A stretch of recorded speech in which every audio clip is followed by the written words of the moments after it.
Swinging a high drive into center field. Hits at the wall. It is gone! Casas does it again. It's gone! It's into the bullpen! This game is tied! He swings and rips one to center field. It's high, it's deep, it's back, it's gone! Sale winds, he fires. Swing and a miss, strike three, it's over! The Red Sox have won the World Championship!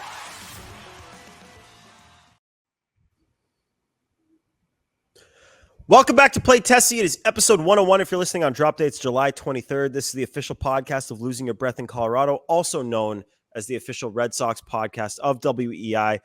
Here with Sammy, here with Pat once again for you guys before we get into the discussion. Remember, thumbs up, 5 stars, subscribe wherever you're listening, wherever you get your podcast. If you're on YouTube, go to a podcast platform and subscribe because it helps us out a ton when you guys subscribe. So we really appreciate when you guys do that. As always on YouTube, on the WEI channel, Play Tessie playlist, thumbs up on those videos. Find us on the socials at Play Tessie on both Twitter and Instagram. Here with Sammy. Here with Pat, and we're here to talk some deadline because, man, on drop day, as this is airing, you got 1 week to go. 1 week to go. And we're here to break down some of the rumors and reports surrounding the Red Sox from this past weekend. And I want to start us off with Jameson Taillon, who people have kind of on and off surfaced his name, but no one was really willing to put it to a report that I saw until this weekend when Bob Nightingale said that the Red Sox and the Yankees have had conversations with the Cubs about Jameson Taillon. So obviously interesting dude, 3.10 ERA, at least at the time of recording. Good pitcher. He's got this year and then 2 years of control after at $16 million. Actually, is it $18 million? I had it in the tweet. It's either $16 or $18 million. So he's making real money. And then the interesting thing here is that Craig Breslow kind of steamrolled the pursuit of Jameson Taillon when the Cubs signed him. Obviously, Craig Breslow working for the Cubs at the time, working with their pitchers and with their pitching lab and infrastructure and being kind of a number 2, 3, or 4 in command to the GM.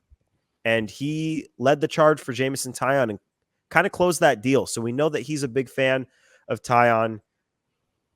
Curious your guys' thoughts on Jameson Taillon. If you're acquiring a starter that's not a rental, is this the guy that you want them to acquire?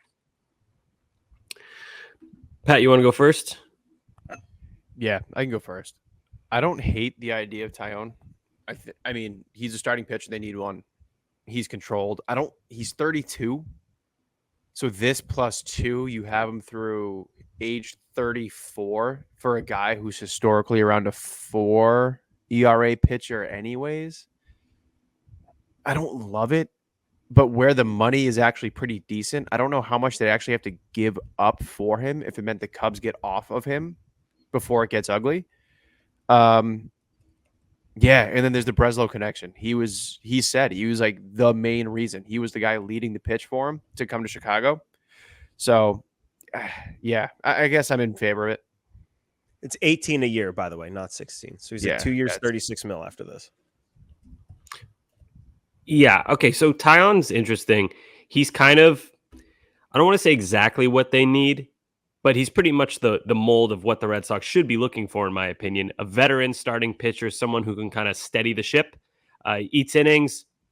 Career, he's been, like Pat said, kind of a little bit worse than the numbers he's posted this year in 2024. But still, it's a guy that you kind of know what you're getting. And if he surprises you, fantastic. So I'd be okay with that. I don't mind the amount of money he's making. 18 million only counts as 17 million to the cap. I don't know why, reading it right now, a little bit confusing, but sorry, the cap, the luxury tax. It's not a cap. It's not a cap, despite what the Red Sox front office wants to tell you. So yeah, I like the idea of Taillon. It's great that they'd have him next year and beyond as well. Gives them some flexibility. They've been not super successful in bringing in starting pitchers lately, so it would be a good insurance policy in case they're not able to land a big fish like Max Fried or someone of that ilk. So yeah, I'd be cool with Jameson Taillon. I think he fits very well for a variety of reasons. Here's where I'm at with Taillon. I think everything you just said is right. I think looking at just this year, he's exactly what they need. They need a pitcher that has shown they can be durable. And I know that Taillon has had injury problems, but this is a guy who's thrown 140 plus innings in 3 straight years. The issue for me is why, because I know he's making money, but I also don't think the Cubs are going to trade him unless they can actually get something for him and get off the money. This is a team that does want, it's not like a team that's bottoming out. Like they're a team that's they've got a ton in the farm system. They are going to try to compete next year. So you have to give them something good. And then the issue is if you bring Taillon, even though it helps you this year, and obviously if you bring a guy in, he's controllable, you can flip him. But obviously with a guy making as much money as he makes, that's not necessarily easy. If he finishes the year rough, you're not just going to be able to flip him. And then your rotation going into next year, let's look at who they're going to have next year. You've got Houck, you've got Cutter, you've got Bayo. You're going to have Giolito coming back, which obviously you need more than 5 starters. I mean, Criswell's under club control, though he's not going to have any options next year, so he's going to have to be on the big league team, presumably in the bullpen. If you bring in Taillon, Houck, Cutter, Bayo, Giolito, Taillon, there's really no room to pay a big money starter. So maybe this is just, maybe I need to get out of my head that they actually could be in the market for a Corbin Burns or a Max Fried, who, in my opinion, they absolutely should be. But if they trade for Taillon, I honestly just feel like that emphasizes that they're not going to be in the market for those guys. And that would be a little bit upsetting for me. And maybe that's a bad mindset. Is that a bad mindset? No, I think that adds up. That adds up because it would just become a pretty difficult puzzle. I just never really think the Red Sox are in on those premium free agents. I think they've always historically kind of gone for the second tier guys just because it's better bang for your buck. Like historically, like John Lackey was never the best guy on the market. David Price was the second best guy on the market that year. So yeah, I never really, I want them to. Who else was there besides Price? Who was the other guy besides Price? Cueto. Yeah. Cueto, and then there was... He wasn't the Scherzer, right? No, Scherzer was Lester. Yeah, well, there's another one. But anyway... Yeah, there was another guy they didn't get. Point being, I don't think they're going to go after... I don't think they're going to go after the top of the heap kind of guy anyway. So I'd be fine with Taillon. I think that's actually a decent rotation. The problem with that, though, and we're already on to 2025 with this question, but... Giolito is kind of a question mark. He was coming off the worst season of his career, second worst season of his career, where he led the league in surrendering homers, and he just had Tommy John. So we'll see what he looks like. You said it yourself. They need more than 5 starters. So Taillon does make it difficult, but I'm not going to complain about getting a guy like that. You can figure it out. Yeah, that's where I'm at. I would never complain about it. And like, it helps you now, it helps you into next year. I wonder why they're not a little bit more in the rental market, give up less, and then pay a starter next year. Another guy who I didn't even mention when talking about the starters is Whitlock, who my hope for him next year would be kind of a longish reliever, 2-3 innings. And then if guys get hurt, then he starts as like an if needed guy and then can build up from there. But I think for me, it probably is bad to have because the Red Sox ownership, really the mindset towards them should be expect them to not pay until they pay again. Like I'm no part of me expects them to be in the Juan Soto market this offseason. No part of me expects them to be in the Corbin Burns or Max Fried market this offseason. So in theory, I should just be happy if they get a guy like Taillon, and then they're going to have to figure out the depth starter stuff from there, get guys who have minor league options to start in your AAA rotation. Richard Fitz will be a little bit more ready next year to be that depth guy than he is right now. So that will be kind of baked in.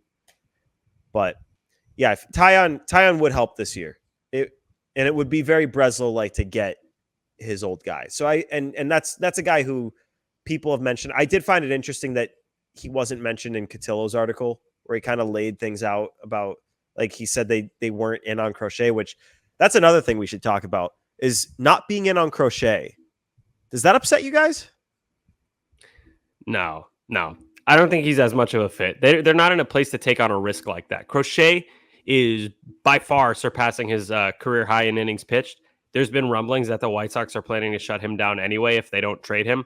So that's not a guy that's going to help in 2024. He's also I'm not convinced that he can maintain this pace. Like he's pitching like Cy Young caliber right now, and we've never seen him do anything close to that. So that's a big risk. Like huge reward if it hits. Don't get me wrong. If Garrett Crochet is who we think he is based on this season, ace pitcher. Give up whatever you need to get him. That's amazing. And he's young, left-handed, throws gas, checks all the boxes. I'm just not sure that's the guy, and I don't think the Red Sox are a team that's fit to take on a risk like that. Like the Cubs or the Orioles, a team that's really young and loaded right now, just completely stacked with minor league talent and major league talent.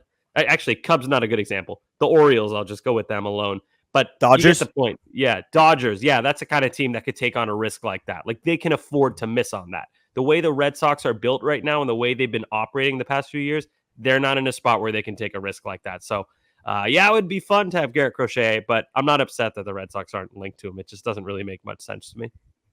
Yeah, he has a history of Tommy John.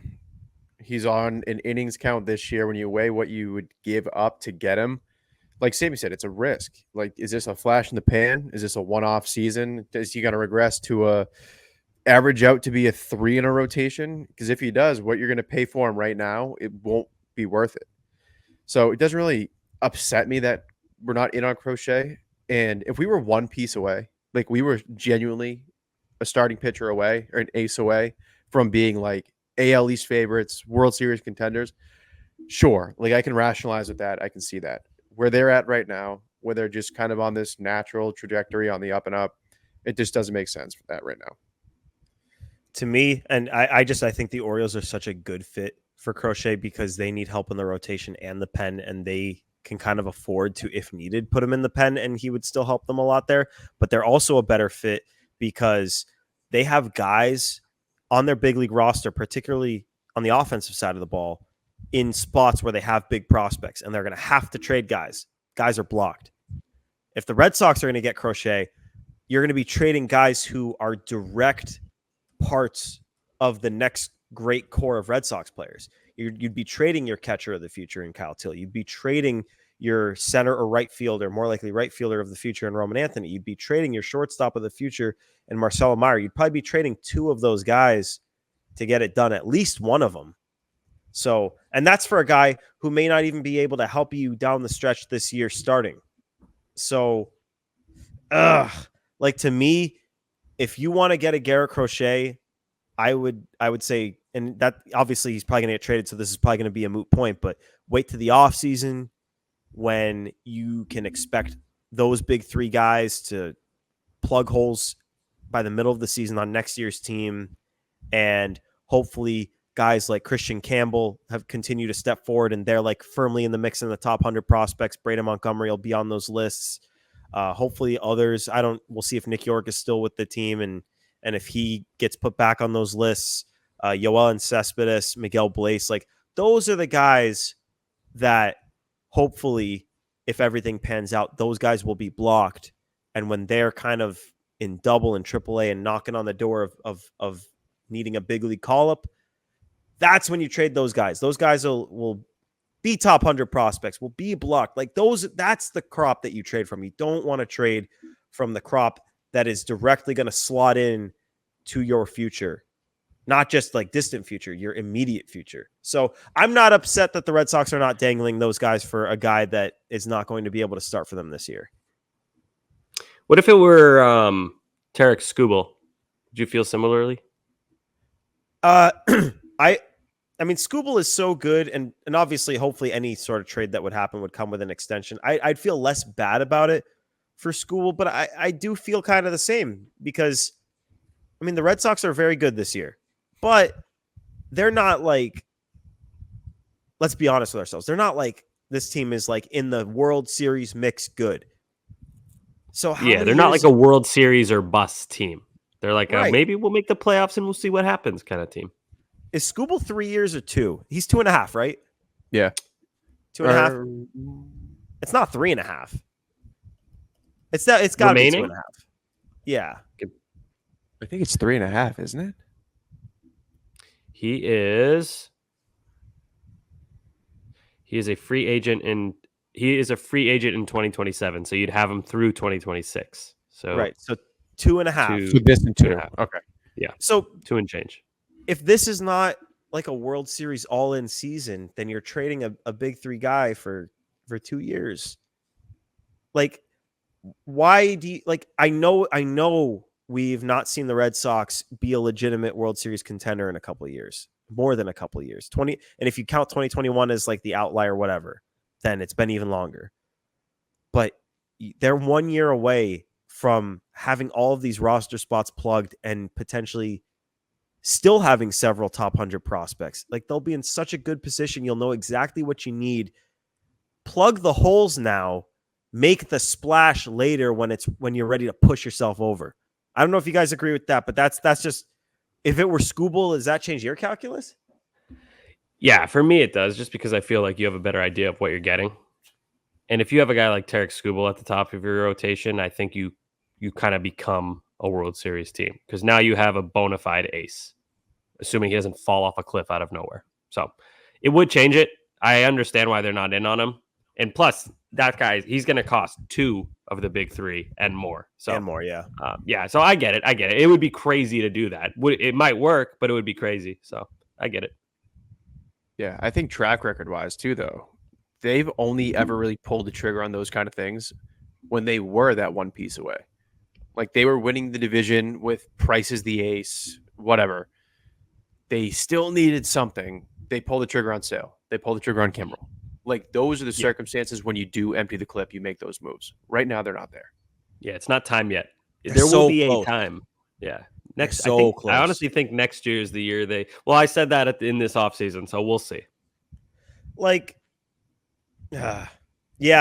I mean, I think this time next year, or maybe even in this coming off season, it's just that you have to have a clear need, which I think they do. There has to be a clear fit, which we'll see in the off season if there is a clear fit. Because I feel like if you're trading your big prospects, you need it to be a guy with at least 2 years of control. Like, you're not gonna even. I'm not even talking about the big 3. I'm talking about like the Yoel and Cespedes, Miguel Blaze type guys. You're not trading those for a 1 year guy, or even, I could see it being a 1.5 year guy. Yeah, It's I gotta have agree with multiple that. years. But that's why they're not going to get like a Jack Flaherty as a rental, because that's what he's going to cost, and he's a pure rental. So Right. yeah, I agree with you. But that's also why you wait, is because those guys right now are like outside the top 100 prospects kind of guys. So those are the kind of guys that you trade for elite rentals. Like, that's the kind of guy that got traded like for Jordan Montgomery last year, was like a borderline outside the top 100 guy. We'll see if we can elevate him, get him in there. You want to trade those guys when they're in the top 100, in the upper minors, AA or AAA, and blocked. And right now, the Red Sox have top prospects in double and AAA, but they're not blocked. There's places on the roster to put these guys. Marcelo Meyer fills an obvious hole. Kyle Teal's the catcher of the future. Roman Anthony has the highest ceiling of any outfielder on the team. Maybe save for Jarren Duran, because holy shit, he's so good. But yeah. Last thing on this list, I guess, before we transition into enough said, we've talked a lot about Luis Rengifo, but Chris Cotillo mentioned him again as a guy that is on the Red Sox list. The Red Sox have interest in Rengifo, but the Angels may not necessarily want to trade him. He still has 1.5 years of control, so they may want to go into next year with him on the roster, which I personally think is dumb as shit, but I mean, they can do what they want. They've operated like morons for years, so it's not surprising. Why? They're like, let's pretend that we're going to be good next year, and then wait for Rengifo's price to go down, and then we'll trade him. Let's add to this crappy team to try to convince Shohei Ohtani to come back, and then not even offer him close to the most money. They traded all of their good prospects for like Lucas Giolito and Reynaldo Lopez, who was not as good as Reynaldo Lopez is right now. And no, he needed the Braves guys. lab for that, though. He wouldn't have. Yeah. They traded for a relief pitcher, Reynaldo Lopez. Yeah, he was a reliever, and then all of those guys 2 weeks later got waived, DFA'd, Matt whatever. Moore too. DFA'd. They traded for Matt Moore. They just got released, those guys. Yeah, they got released, and then all of them ended up on the Guardians. Yeah, 2 of them did, and then Was it all it 3? Didn't Matt Moore go to the Guardians too? Renfro went to weird. the Reds, and then he got released. That was not. And then, what was the guy? Grichuk. No one wanted Grichuk. Poor Randall. Nobody wants That's what Randall. kept them over to the tax. Isn't that no one took Grichuk? Actually, I think they ended up getting under. It was bullshit. That was some bullshit. But Angels. still love Rengifo, Sammy? Or does the injury thing scare you? Yeah, the injury thing is a legitimate concern. The entire time I talk about Rengifo. Rengifo? Do we know I how think to it's say his name? Rengifo. I think there's Rengifo. no G. I'm going to look Okay. it up. It's a Rengifo. Rengifo. When we talk about him, it's all under the guise of his injuries not going to impede him too much. If it is an issue, then I'm out, because then you're paying full price for a guy who's not at full strength. That's just bad business. But assuming he's good to go once he's activated, unless he's already been activated, I love the fit. He makes contact